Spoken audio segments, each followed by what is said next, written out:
Allied Fifth Army rolls on in the face of incessant rain. Scenes such as these depicting something of the terrific obstacles barring the road to Rome. Rivers are roaring torrents. Pontoon bridges thrown up by engineers are pounded by the flood. Mud, knee-deep, gives way only to modern road-building equipment.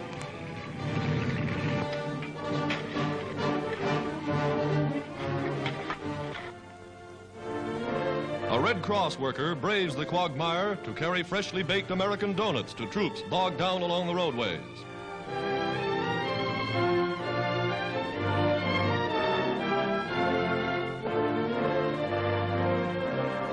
General Clark, Fifth Army commander, enjoys lunch along with his men. Religious services for American troops in the shadow of the Apennine Mountains. An Army chaplain conducting Mass within sound of the guns.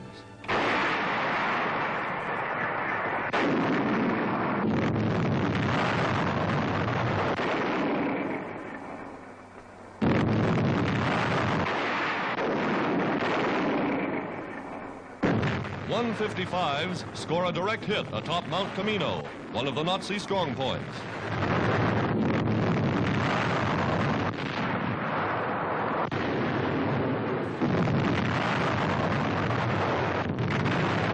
Allied firepower is terrific.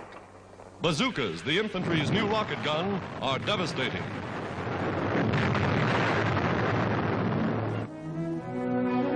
Field hospitals, plainly marked with the Red Cross emblem, operate within a few miles of the fighting front. Here, blood plasma sent by civilians in America is saving lives that might otherwise be lost.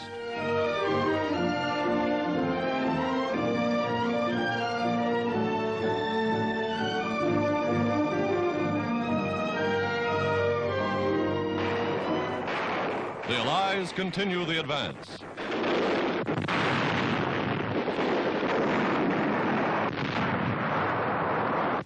Through the ruined streets of an Italian town, Americans move in cautiously. Booby traps and landmines are favorite souvenirs left by the enemy. The road back. Nazi prisoners on their way to the rear.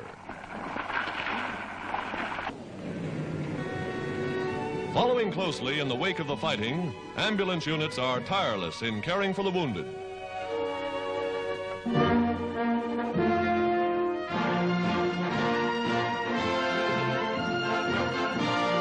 Helpless civilians looking to the United Nations for peace and relief from war.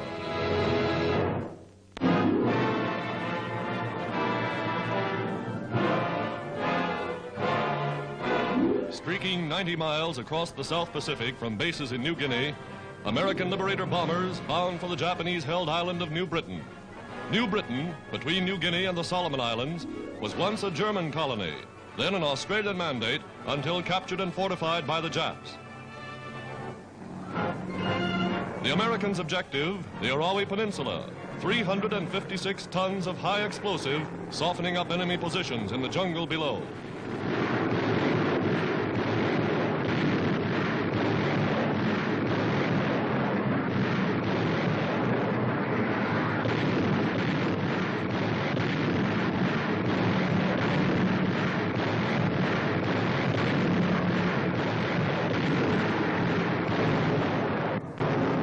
Offshore, naval guns coordinate their attack with the pounding from the sky.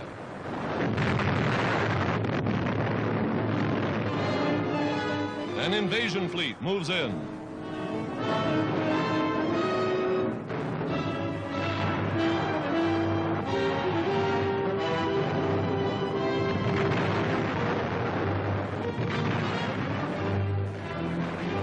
The beachhead is won.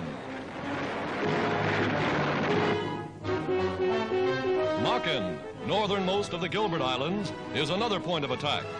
Though small, Makin is of great strategic value to the United Nations. Navy cameras, synchronized with blazing guns, record the story as American planes blast and riddle Japanese shipping, trying to bring reinforcements to the island bases.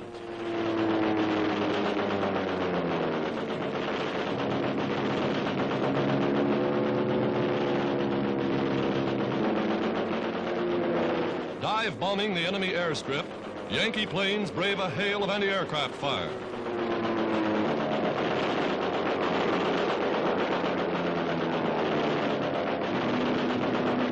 Again, they roar in.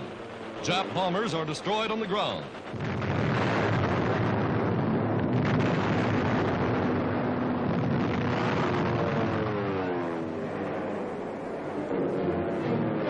Steaming from the north, General MacArthur's 6th United States Army moves in. Lieutenant Colonel James Roosevelt, at right, son of the President, serving as an observer.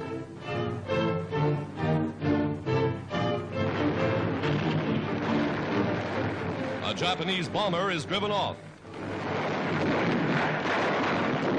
Another receives a direct hit.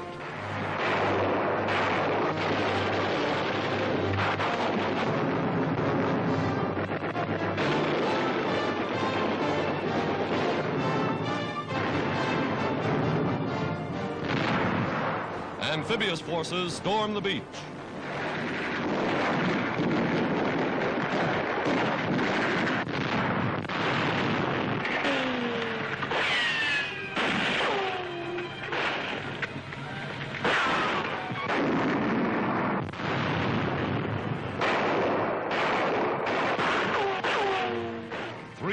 Of jungle war against treetop snipers and hidden machine guns, and the island base is won.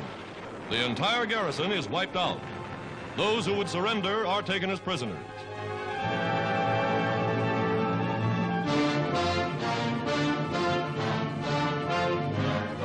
Bougainville, 200 miles across water from Rabaul, main Jap base on New Britain, is the last of the Solomon Islands in enemy hands. Now, in Bougainville's Empress Augusta Bay, heavy reinforcements pour in to strengthen the American position.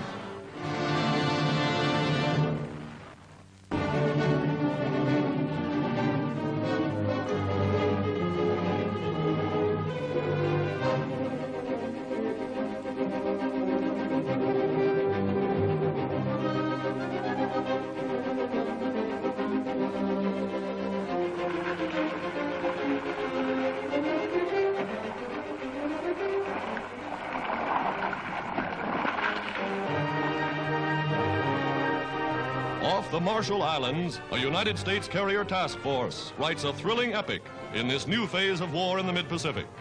72 Jap planes shot down in this one engagement. Their torpedo planes desperately attack. Superior marksmanship sends them flaming into the sea.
American sea and air power taking the offensive in the Pacific.